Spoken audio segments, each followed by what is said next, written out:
मेरे पास federal board में आ चुका है। इस एमसीक्यूज़ की स्टेटमेंट है कि हमारे पास दो चार्जेस हैं। एक चार्ज की जो मैग्नीट्यूड है Q1 की मैग्नीट्यूड है 1 माइक्रोकूलम और Q2 की मैग्नीट्यूड है 5 माइक्रोकूलम और उनके दरमियान जो डिस्टेंस है वो 20 सेंटीमीटर है। कहता है कि हमारे पास सामने the ratio of electric forces acting on them will B. कहता है आपने रेशो बतानी है जो इलेक्ट्रिक फोर्सेस ये दूसरे पे लगा रहे हैं, इलेक्ट्रोस्टैटिक फोर्स ऑफ रिपल्सन लगा रहे हैं दूसरे पे, उनकी रेशो बतानी है आपने। सबसे पहले मैंने इसकी डायग्राम ड्रा किया। मेरे पास एक Q1 चार्ज है, Q2 चार्ज है, दोनों के ऊपर सेम चार्ज है यानी पॉजिटिव पॉजिटिव चार्ज है। एक की मैग्नीट्यूड 1 माइक्रोकूलम है, दूसरे की मैग्नीट्यूड 5 माइक्रोकूलम है। इनके दरमियान जो डिस्टेंस है वो 20 सेंटीमीटर। आपको पता है जिस सेम चार्जेस और सिमिलर चार्जेस है दूसरे तो इलेक्ट्रोस्टैटिक फोर्स ऑफ रिपल्सन से रिपेल करते हैं। तो मैंने डायरेक्शन दिखाई है, दोनों चार्ज एक दूसरे को रिपेल करके दूसरे से अवे जा रहे हैं। लेट कर लेते हैं कि हमारे पास जो Q1 चार्ज Q2 पे लगा रहा है वो हमारे पास F12 फोर्स है। जो मेरे पास Q2 चार्ज Q1 पे लगा रहा है वो मेरे पास F21 फोर्स है। इसके बाद कहता है कि हम कूलम्स लॉ को इस्तेमाल करते हुए कह सकते हैं कि हमारे पास जो फोर्स Q2 चार्ज Q1 पे लगा रहा है वो बराबर है 1/4 पाई एप्सिलॉन नॉट Q1 Q2 बटे आर स्क्वायर। इसी तरह जो फोर्स फर्स्ट चार्ज दूसरे चार्ज पे लगा रहा है Q1 Q2 पे लगा रहा है उसका भी मैग्नीट्यूड यही होगा 1/4 पाई एप्सिलॉन नॉट Q1 Q2 बटे आर स्क्वायर। यानी ये दोनों फोर्सेस मैग्नीट्यूड में तो इक्वल हैं लेकिन इनकी डायरेक्शन ऑपोजिट है। न्यूटन थर्ड लॉ हमें कहता है every action there is always an reaction which is equal in magnitude but opposite in direction. तो हम ये कह सकते हैं कि कूलम फोर्स हमारे पास एक म्यूचुअल फोर्स है। जितनी फोर्स 1 माइक्रोकूलम का चार्ज 5 माइक्रोकूलम पे लगाएगा उतनी फोर्स 5 माइक्रोकूलम का चार्ज 1 माइक्रोकूलम पे लगाएगा। तो इनकी जो रेशो आई थी electric forces acting on them will be 1:1। उसकी स्टेटमेंट है कि हमारे पास in the following figures are the charges have the equal magnitude. कहता है जितनी भी मैंने नीचे फिगर बनाई है इनमें जितने भी चार्जेस हैं उनकी मैग्नीट्यूड क्या है, इक्वल है। कहता है the electric field is zero at the centre of. कहता है इन फिगर में से कौन सी फिगर है जिसमें सेंटर में इलेक्ट्रिक फील्ड क्या होगी, ज़ीरो होगी। तो सबसे पहले अल्फ़ा ऑप्शन देखते हैं। हमारे पास एक इक्विलेटरल ट्रायंगल मैंने बनाई है, इसके तीनों वर्टिसेस में मेरे पास क्या है, पॉजिटिव चार्ज है। तो इससे हमारे पास इलेक्ट्रिक फील्ड लाइन जनरेट हो रही है। तो आपको पता है कि हमारे पास सेंटर में इलेक्ट्रिक फील्ड क्या होगी, ज़ीरो होगी। और इसके बाद मेरे पास बीटा है। बीटा ऑप्शन में क्या है, मेरे पास एक स्क्वायर है। स्क्वायर की चारों वर्टिसेस पे मैंने पॉजिटिव चार्ज बनाया जिससे इलेक्ट्रिक फील्ड लाइन क्या कर रही हैं, वे जा रही हैं। आप इधर भी देख सकते हैं सेंटर में कोई इलेक्ट्रिक फील्ड लाइन नहीं है यानी इधर भी सेंटर में इलेक्ट्रिक फील्ड लाइन्स क्या है, ज़ीरो है। इलेक्ट्रिक फील्ड इंटेंसिटी क्या है, ज़ीरो है। इसके बाद मेरे पास ऑप्शन बचती है चार्ली। चार्ली में एक मैंने बनाया पेंटागन। पेंटागन का मतलब होता है 5 साइडेड क्लॉज फिडर। और इसमें देख सकते हैं मैंने इसके पांचों वर्टिसेस पे पॉजिटिव चार्ज बनाया हुआ है जिससे इलेक्ट्रिक फील्ड लाइन निकल रही है। इसके भी सेंटर में जो इलेक्ट्रिक फील्ड इंटेंसिटी है वह जीरो है यानी ये तीनों फिगर में हमारे पास इलेक्ट्रिक फील्ड इंटेंसिटी सेंटर में जीरो है। तो इसका करेक्ट ऑप्शन है ऑल ऑफ द। एमसीक्यू थोड़ा कंसेप्चुअल है। इसकी स्टेटमेंट है कि हमारे पास at X the electric field intensity zero. कहता है एक्स पॉइंट पे मेरे पास इलेक्ट्रिक फील्ड इंटेंसिटी जीरो है जो मैंने रेड मार्कर से ड्रा किया। इसके बाद कहता है कि हमारे पास एक्स पॉइंट पे हमारे पास पोटेंशियल क्या होगा। आपने पोटेंशियल बताना है कि एक्स पॉइंट पे क्या होगा जबकि हमारे पास इलेक्ट्रिक फील्ड इंटेंसिटी जीरो है। हमारे पास फिगर मैंने इधर ड्रा किया, फिगर को देख लिया। मेरे पास दो चार्जेस हैं, पॉजिटिव चार्जेस हैं। एक को मैंने नाम दिया पी, एक को नाम दिया मैंने क्यू। दोनों की हमारे पास जो मैग्नीट्यूड है वो इक्वल है, दोनों पे इक्वल अमाउंट ऑफ चार्ज है। आपको पता है पॉजिटिव चार्ज से इलेक्ट्रिक फील्ड लाइन जनरेट होती है। मैंने इलेक्ट्रिक फील्ड लाइन को ब्लैक मार्कर से दिखाया भी हुआ है।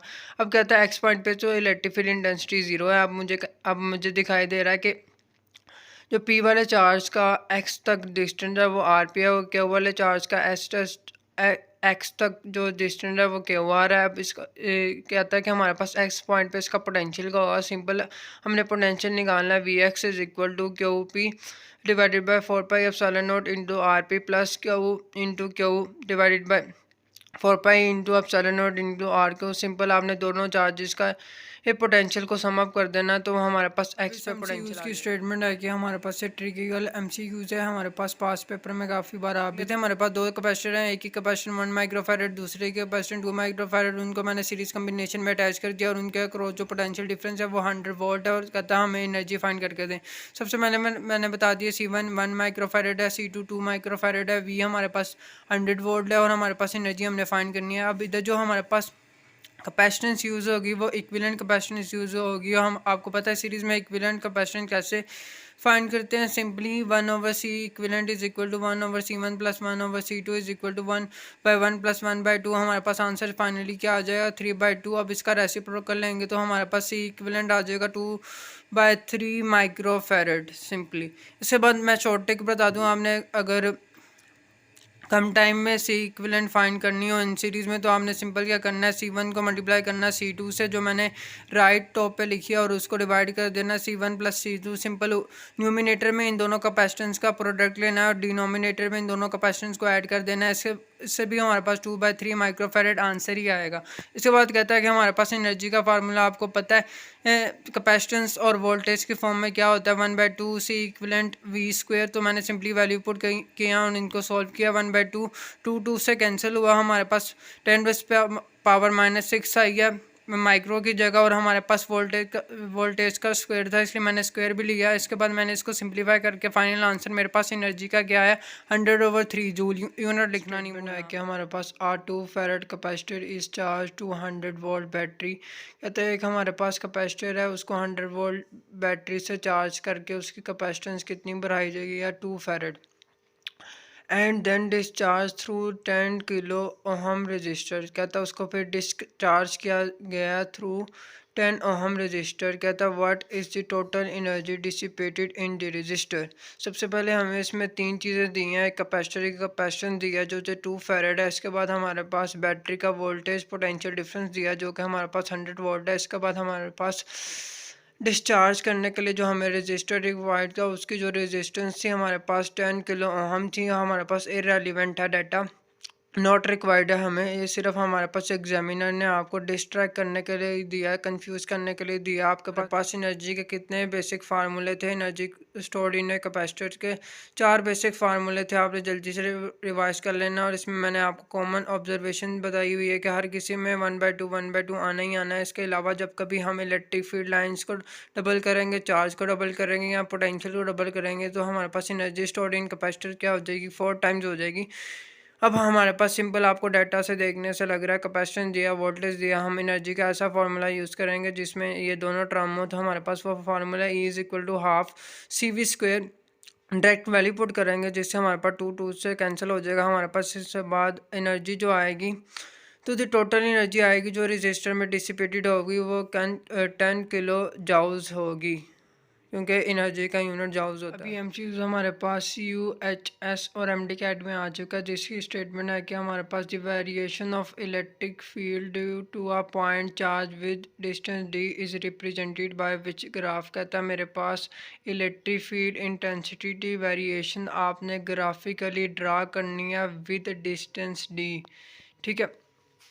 तो कहता है इसमें आपने जो इलेक्ट्रिक फील्ड इंटेंसिटी है वो अलोंग वाई एक्सिस लेनी है और जो हमारे पास डिस्टेंस है वो अलोंग एक्स एक्सिस लेना है। सबसे पहले मैंने ये फार्मूला लिखा है इलेक्ट्रिक फील्ड इंटेंसिटी का, E is equal to 1/4πε0 Q/r²। इधर से आपको दिख रहा है रिलेशन से हमारे पास electric field intensity inversely proportion है रेडियस के स्क्वायर से, जबकि हमारे पास पोटेंशियल वो बराबर होता है इक्वल होता है 1/4πε0 Q/r।